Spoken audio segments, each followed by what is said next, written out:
ভাই আলেমরা কি এদেশের দোস্ত না দুশ্মন? এই মিল্লাতের দোস্ত না দুশ্মন? এই মিল্লাতের কল্যাণকামী না অকল্যাণকামী? ইকিন আছে তো? থাকবেন তো তাদের সাথে? সোজা করেন। এই জন্য আল্লাহর রাসূল বলেছেন, মরার আগে সাদাকায়ে জারিয়া করো, নেক সন্তান রেখে আসার চেষ্টা করো, প্রজন্মকে সুন্দর বানাইবার চেষ্টা করো, কারণ প্রজন্মের নেক আমলের তাসির তোমার কবর পর্যন্ত পৌঁছবে, আর প্রজন্মের বদ আমলের তাসিরও কিন্তু তোমার কবর পর্যন্ত পৌঁছবে। সংকল্প করা চাই যে আমাদের সন্তান প্রজন্ম যারা আসতেছে তাদের ঈমান দ্বীন এটাকে আমরা রক্ষা করব, এটা হবে সংকল্প। আপনি তো আপনার সরকারি আয়োজনের উপরে যদি নির্ভরশীল হন তাহলে আপনার ছেলে বান্দর হয়ে যাবে। আলাপ সোজা। জান্নাত পাইতে ওসিলা লাগবে, ওসিলা। বুখারী শরীফে আছে, এক লোককে যার কাছে 500 বছরের বেরিয়া ইবাদত বন্দেগী আছে, এই লোককে আল্লাহ তাআলা জিজ্ঞেস করবেন, তুমি কি তোমার ইবাদত দিয়ে জান্নাতে যাবে নাকি আমার রহমত দিয়ে জান্নাতে যাবে? তুই লোক মনে মনে ভাববে যে আমার কাছে তো ইবাদতই আছে, আমি ইবাদত দিয়েই যাই, সমস্যা কি? আল্লাহকে বলবে, আল্লাহ আপনি আমাকে যে রহমতটা করতেন এটা একটা গুনাহগাররে কইরেন, আর আমার কাছে যেহেতু ইবাদত আছে আমি আমার ইবাদত দিয়ে যাই। এই কথা বইলা জান্নাতের দিকে রওনা করবে। ইবাদত হইল আলো, ইবাদতের আলোর দ্বারাই বান্দা জান্নাতের পথ দেখতে দেখতে জান্নাতের দিকে অগ্রসর হবে। হাদিসে আছে রাস্তায় যায় এর পানির পিপাসা লাগবে, হাদিসে আছে, বুখারীতেও আছে। পিপাসা লাগলে আকস্মিকভাবে সে দেখতে থাকবে, দেখবে যে একজন পানি বিক্রির জন্যে ঘুরতেছে আর বলতেছে, পানি খাইবা? কে পানি পান করবা? তারে পানি পান করাও। তো সে বলবে, দাও আমারে 1 গ্লাস পানি দাও। তো উনি বলবে, দেখছ পানির ভান্ডে কি লেখা আছে? এই পাত্রের পানি পান করতে 500 বছরের বেরিয়া ইবাদত লাগে, আছে তোমার কাছে? তো এ মনে মনে ভাববে, আমার কাছে তো ইবাদত আছেই, যে পিপাসা লাগছে 1 কদম আগানোর উপায় নাই, ঠিক আছে ইবাদত দিয়ে 1 গ্লাস পানি কিনা খাই, দৌড় দিয়ে জান্নাতে যামনি গিয়া, কাছেই তো দেখা যায় জান্নাত। 500 বছরের বেরিয়া ইবাদতের দ্বারায় 1 গ্লাস পানি পান করবে। ইবাদত হলো আলো। ইবাদত যখন হাত থেকে চলে যাবে সাথে সাথে একটা অন্ধকার কালো হিজাব পর্দা তার চোখের সামনে পড়ে যাবে, আর জান্নাত দেখতে পাবে না। পিপাসা তো মিটছে, কিন্তু জান্নাতে যাওয়ার জন্য যে আলো দরকার, পথ দেখার আলো আর নাই। বান্দা চিৎকার করে তখন কাঁদবে আর বলবে, ইয়া আল্লাহ, বুঝেছি আমার ইবাদত দিয়ে জান্নাতে যাওয়া সম্ভব নয়, যদি না আপনার রহমত শামিলে হাল না হয়। ইয়া আল্লাহ, আমি তওবা করতেছি, ইয়া আল্লাহ আমি আপনাকে ডাকতেছি, আমার ইবাদত দিয়ে তো আমার জান্নাতে যাওয়া আমার সম্ভব হইতেছে না। আল্লাহ আপনার রহমত দিয়া আপনি আমাকে আপনার জান্নাতে পৌঁছায়া দেন। তো আল্লাহ তাআলা বান্দারে দোয়া কবুল করবেন এবং আল্লাহ তাআলা তাকে রহমত দিয়া আল্লাহর জান্নাতে পৌঁছাইবেন। 500 বছরের বেরিয়া ইবাদত, তারপরেও 1 গ্লাস পানি খাইতে শেষ। 500 বছরের বেরিয়া ইবাদত যদি 1 গ্লাস পানি পান করতে শেষ হয়, আপনাদের আমাদের হায়াত তো 1000 বছর, তাই না? হ্যাঁ, শত বছরের হায়াতের মানুষ এখন আছে? হ্যাঁ, খুবই কম, ইল্লা মাশাআল্লাহ। একটা গ্রামে 100 বছরের মানুষ পাওয়া কঠিন। মানুষের এখন হায়াত একেবারে ছোট। যেখানে 500 বছরের ইবাদত দিয়া পাইল 1 গ্লাস পানি, সেখানে আপনার আমার 60 বছরে আর কি ইবাদত করলাম? আমাদের ইবাদতের ভিতরে রিয়া আছে, আমাদের ইবাদতের ভিতরে নিয়তের গরমিল আছে, দুনিয়া আছে, বিভিন্নভাবে আমাদের ইবাদত নষ্ট হয়ে যেতেছে।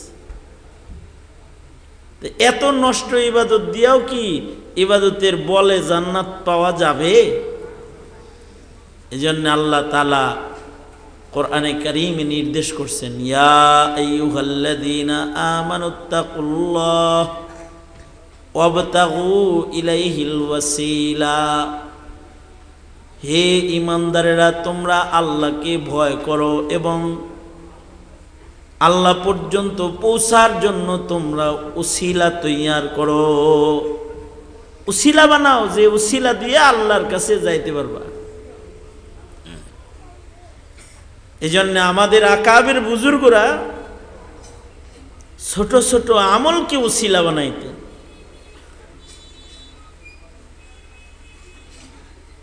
নিজের নেক আমল শুধু নেককার জান্নাতে যাওয়ার উসিলা না, নেককারদেরকে ভালোবাসাটা কেউ জান্নাতে যাওয়ার উসিলা বানাইতেন।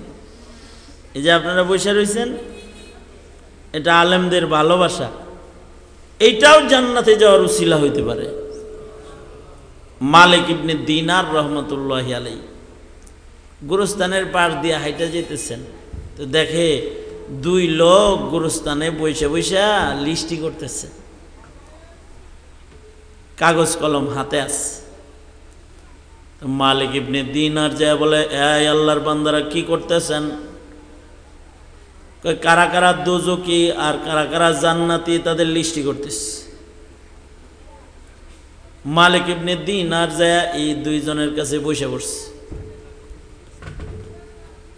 এই 2 জন মানব বেশি আল্লাহর ফিরিস্তা, আল্লাহর পক্ষ থেকে নির্দেশে তারা জান্নাতি আর জাহান্নামীদের লিস্টি করতেছে। আমাদের দেশে যেমন সরকারি শুমারি হয়, লিস্টি হয়, জান্নাতের শুমারি হইতেছে, কারা দোজকে এটা লিখতেছে, কারা জান্নাতি এটা কাগজে উঠাইতেছে। তো মালিক ইবনে দিনার যায় বলে, এই ফিরিস্তা, দেখো তো জান্নাতীদের যে লিস্ট এটা করছ, এই লিস্টের ভেতরে মালিক ইবনে দিনার নামে কোনো নাম আসেনি। ফিরিস্তারা পাতা পোতা উল্টায় কয়, নাই, নাই তো। এই নাই শোনার সাথে সাথে মালিক ইবনে দিনার অজ্ঞান হয়ে পড়ে গেছে। হায় হায়, আমার নাম জান্নাতীদের লিস্টে নাই। তুমি এই ফিরিস্তা করে ধরছে, ধরে কয়, এই ফিরিস্তারা, জান্নাতীদের লিস্টি করছ, তো একটা কাম করো, আমাকে একটু জান্নাতীদের লিস্টে আমার নাম না থাকলেও সিফাই সাফাই একটু এদের তো ফাইলি হিসেবে নামটা একটু লেখন যায় না? এনে লেখো না। আমি নেককার না, কিন্তু আমি তো নেককারদেরকে ভালোবাসি, তাই আমার নামটা একটু সিপায় একটু খাদেম হিসেবে লেখো না।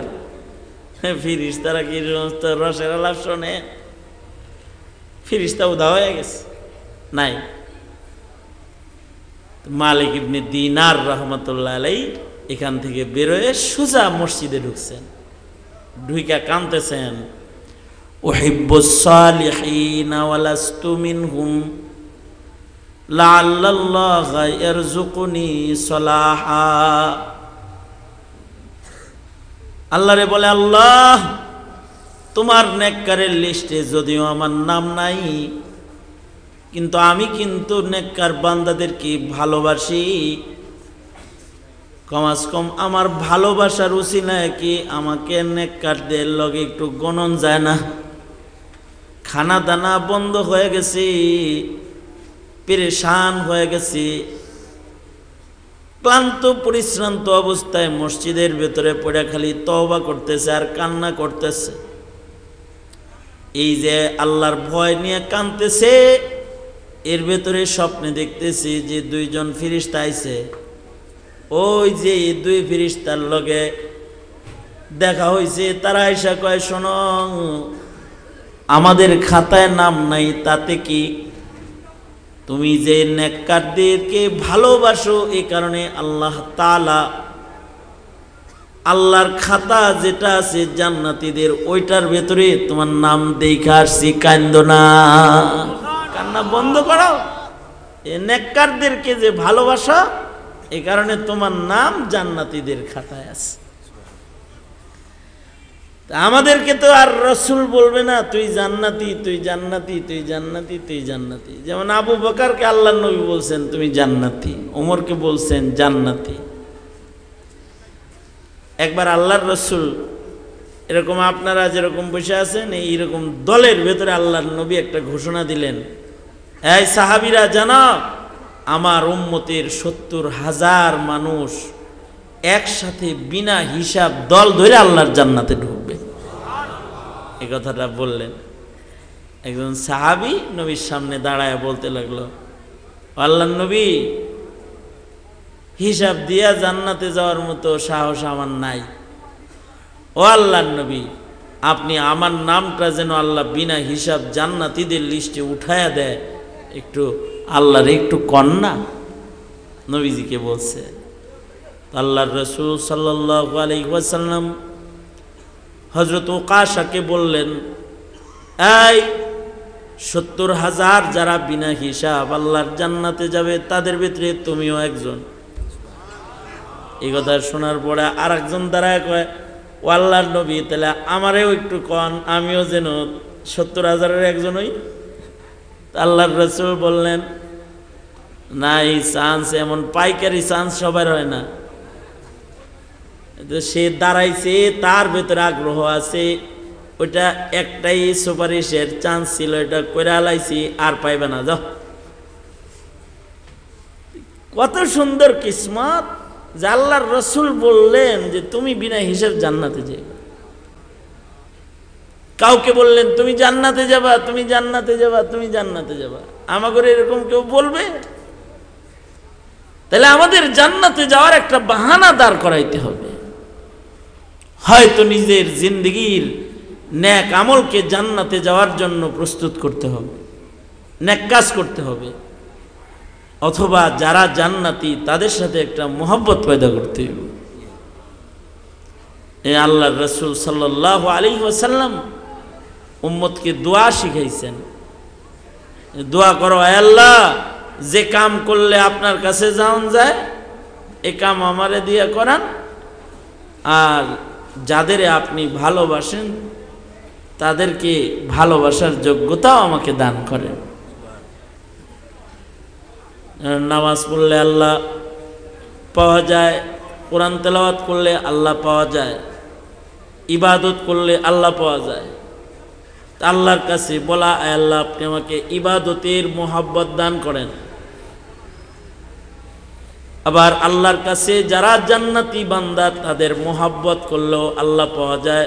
আলমার উমা আমান আহাব্বা, তো আল্লাহকে বলায়, আল্লাহ আমাকে নেককারদের মোহাব্বত দান করেন, আলেমদের মোহাব্বত, ভালো মানুষের মোহাব্বত।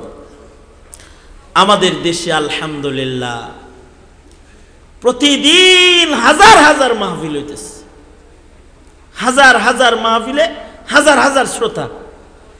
এই কি লেগে যায়? নেককারদের মোহাব্বতে যায়। আমাদের দেশে হাজার হাজার মাদ্রাসা আছে, হাজার হাজার মাদ্রাসা। এক এক মাদ্রাসায় 500, 700, 200, 300, 250, কোন মাদ্রাসায় 3000, 4000, 5000, 7000 ছাত্র আছে। এই মাদ্রাসাগুলো চলতেছে নেককারদের টাকা পয়সায়। এলাকার মানুষের দান অনুদানে। এলাকার মানুষ এই মাদ্রাসাগুলোকে ভালোবাসে, মাদ্রাসায় যারা পড়ে তাদেরকেও ভালোবাসে। আশা কি? যদি এদের সাথে জান্নাত পাওয়া যায়, ঠিক না? এটাই তো আশা। এইগুলাকে খুব মুহাব্বতের সাথে করা এবং জান্নাতে যাওয়ার উসিলা বানানো। জিন্দেগিতে এই উসিলাগুলো যত বেশি হবে তত জান্নাতের রাস্তা সহজ হবে। একটা শ্রেণী চাইবে আপনাদেরকে আলেম থেকে দূরে সরাইতে, আপনারা কি দূরে সরবেন? কথা বলেন, জোরে বলেন, দূরে সরবেন? আলেমদের সাথে থাকবেন ইনশাআল্লাহ, বলেন। একটা শ্রেণী চাইবে আপনারা যেন নেক কাজ না করেন, একটা শ্রেণী আপনারা যদি গুনাহ করেন তাহলে খুশি হবে। আপনি কি করবেন? গুনাহ করবেন? আপনি তো আল্লাহকে খুশি করবেন, নেক কাজ করতে থাকবেন, চেষ্টা করতে থাকবেন জান্নাতে যাওয়ার জন্য মওত পর্যন্ত। দেখেন না এখন কিছু মানুষ আছে আলেমদের দুশমন, আলেমদেরকে নিকৃষ্ট করে জাতির কাছে পেশ করতে চায়। কেন? এই জাতির সাথে আলেমদের সম্পর্ককে বিচ্ছিন্ন করতে চায়। আপনারা কি বিচ্ছিন্ন হইবেন না মহব্বত রাখবেন? মহব্বত রাখবেন। আপনারা এই যে আদিকাল থেকে দেখতেছেন এই মাদ্রাসাগুলোতে, জীবনে দেখছেন যে কোনো মাদ্রাসায় ছাত্ররা অস্ত্র নিয়ে ঘুরে? কুরবানির দিন দেখেন কটা চুরি লইয়া ঘুরে, তাও এটা কার লেগে ঘুরে? আপনাকে গরুগুলা জব করে দিবেন লেগে ঘুরে। কারণ আমাদের দেশের মুসলমানরা আলেমদেরকে এত ভালোবাসে যে সে একটা কুরবানি করবে, চায় যে তার কুরবানির জন্তুটা একটা নেককার মানুষের হাতে জবুক। এইটাও নেককারদের প্রতি তাদের ভালোবাসা, মহাব্বত। এছাড়া জীবনে দেখছেন যে কোনো মাদ্রাসার ছাত্র অস্ত্র নিয়ে ঘুরছে, চাঁদাবাজি করছে, গাঞ্জা খাইছে, হ্যাঁ, বিড়ি খাইছে রাস্তার মোড়ে দাঁড়ায়?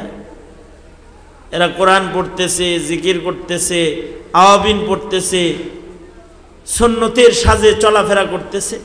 এই এদের মতো পবিত্র চলাফেরা কারণে ওয়ালাকে যারা জঙ্গি বানাইতে চায় তারা কি মুসলমানের দোস্ত না দুশমন? আওয়াজ করে জোরে বলেন, দোস্ত না দুশমন? এই মাদ্রাসাগুলোতে মুসলমানের সন্তান হেফাজত হয়, সন্তানের জীবন হেফাজত হয়। হাকিমুল উম্মত থানবী রহমতুল্লাহ আলাইহি বলছেন মাদ্রাসা দুই জিনিসের নাম। কয় জিনিস? মাদ্রাসায় দুই জিনিস হয়। কয় জিনিস হয় বলেন? মুখস্থ করেন। কয় জিনিস হয়? এক নাম্বার, মাদ্রাসায় মুসলমানের মাল হেফাজত হয়। অর্থাৎ মুসলমানের যে জাকাত আছে, মুসলমানের ফিতরা আছে, মুসলমানের সাদাকা আছে, আখিরাত পাওয়ার জন্য মুসলমান যে সাদাকার আমলগুলা করে, সাদাকা খায়রাতের টাকাগুলা মাদ্রাসায় সংরক্ষণ হয়। এই পয়সাগুলাকে এতিমের খাতে ব্যবহার করা হয়, গরিবের খাতে ব্যবহার করা হয়, সাদাকায়ে জারিয়ায় ব্যবহার করা হয়। মুসলমান যে মালটা সাদকা করে এই মালটা তার হেফাজত হয়, যে মালটা সাদকা করে এই মালটা তার সাথে কবরে যাবে, আর যেটা রাইখা যাবে ওইটা নিয়ে ঝগড়া হবে। কয়দিন আগে কিছু টাকা রাইখা একজন মারা গেছে, তো 36 ঘন্টা তার লাশ দাফন হইতে দেয় নাই, যতক্ষণ না পর্যন্ত তার রেখে যাওয়া টাকাগুলাকে সুষম বন্টন ওয়ারিসদের ভেতরে না হয়েছে তার আগ পর্যন্ত নিজ ঔরসের সন্তান ছেলে মেয়েরা পিতার লাশ দাফন করতে দেয় নাই। তাহলে যেই মালটা রেখে গেছে ওই মালটা ফেতনা হয়েছে, কিন্তু যেই মালটা সাদকা করে গেছে ওই মালটা তার সাথে কবরে গেছে। সুবহানাল্লাহ। সেই সাদকা খায়রাতগুলা মানুষ মাদ্রাসায় করে, মুসলমানের মাল মাদ্রাসায় হেফাজত হইতেছে। দ্বিতীয় নাম্বার, মুসলমানের সন্তান মাদ্রাসায় হেফাজত হইতেছে। আলহামদুলিল্লাহ। আলহামদুলিল্লাহ মাদ্রাসায় পড়ে সন্ত্রাসী কেউ হয় না, হয় নাই, হয় না। মাদ্রাসায় যারা পড়ে তারা চান্দাবাজ হয় না, তারা বোমা বানায় না, ককটেল বানায় না, তারা খুনাখুনি করে না, তারা দলাদলি করে না, তারা দাঙ্গা ফাসাদকারী হয় না,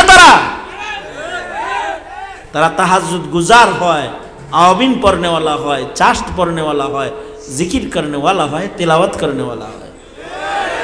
তাহলে এই মুসলমানের সন্তানগুলা যেখানে তাহাজ্জুদ পড়া শিখতেছে, ওযু করা শিখতেছে, ঢিলাকলুপ শিখতেছে, ইবাদত করা শিখতেছে, এইটাকে যদি কেউ দুর্নীতিবাজের আখড়া বানাইবার চায়, বলুন তো তারা কি এই মুসলমান জাতি অথবা এদেশের মুসলমানদের দোস্ত না দুশমন?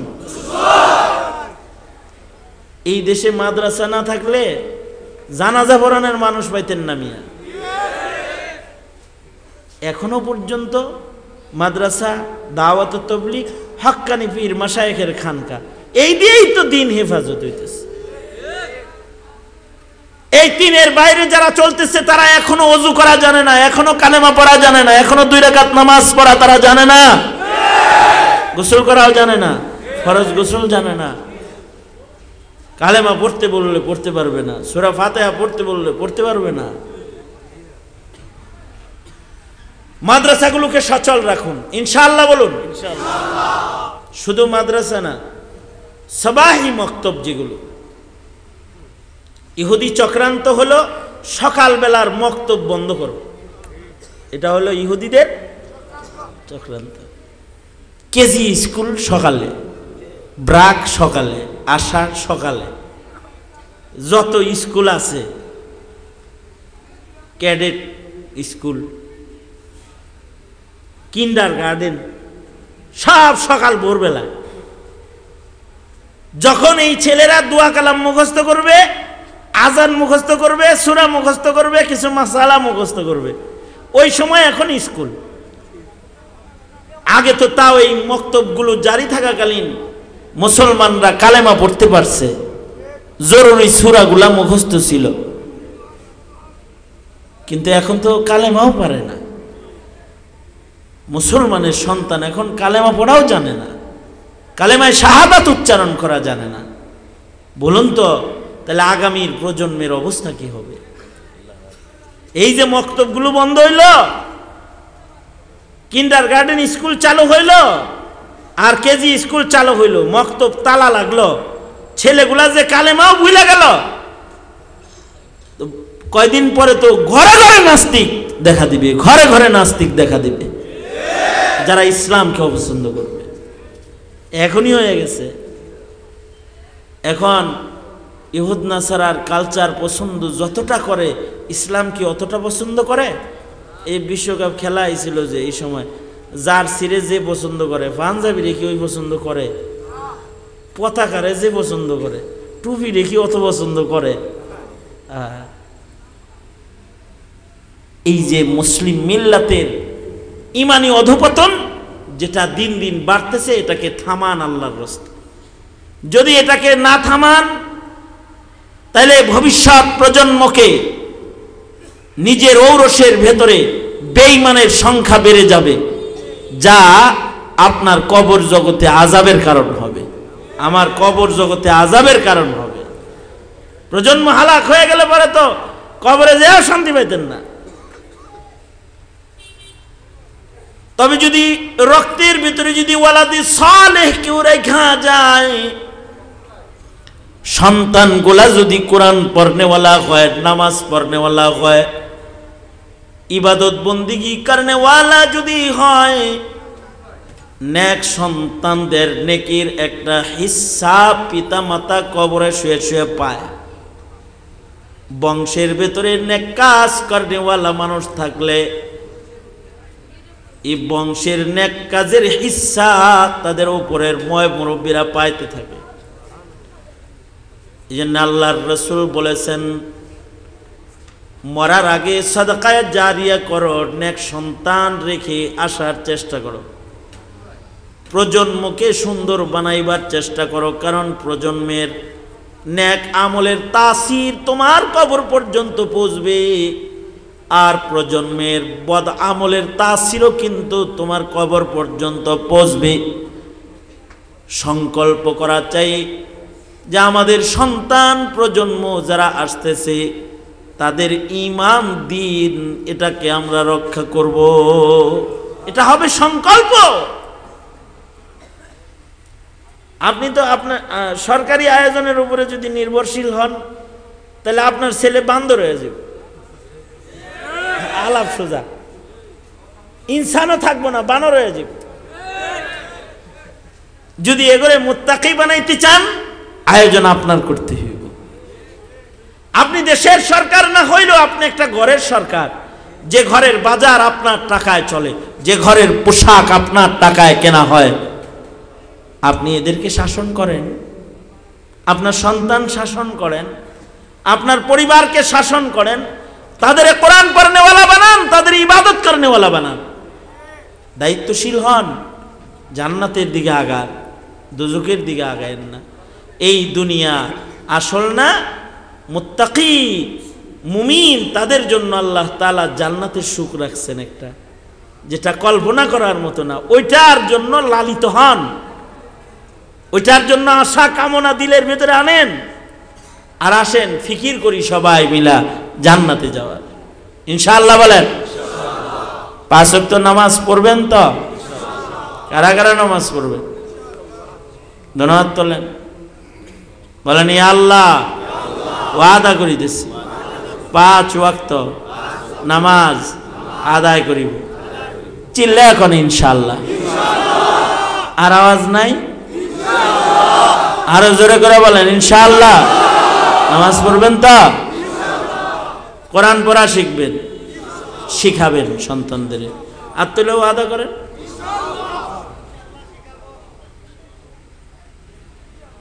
মনে থাকবো তো? আল্লাহ কবুল করেন। সোজা করেন। মাদ্রাসার পক্ষে থাকবেন না বিপক্ষে? আলেমদের পক্ষে না বিপক্ষে? হ্যাঁ, যদি আলেমদের পক্ষে যায় কোনো বিপদে পড়েন,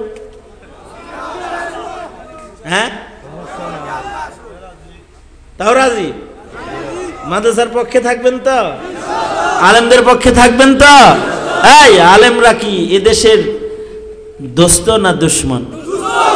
এই মিল্লাতের দোস্ত না দুশ্মন? এই মিল্লাতের কল্যাণকামী না অকল্যাণকামী? ইকিন আছে তো? থাকবেন তো তাদের সাথে? সোজা করেন।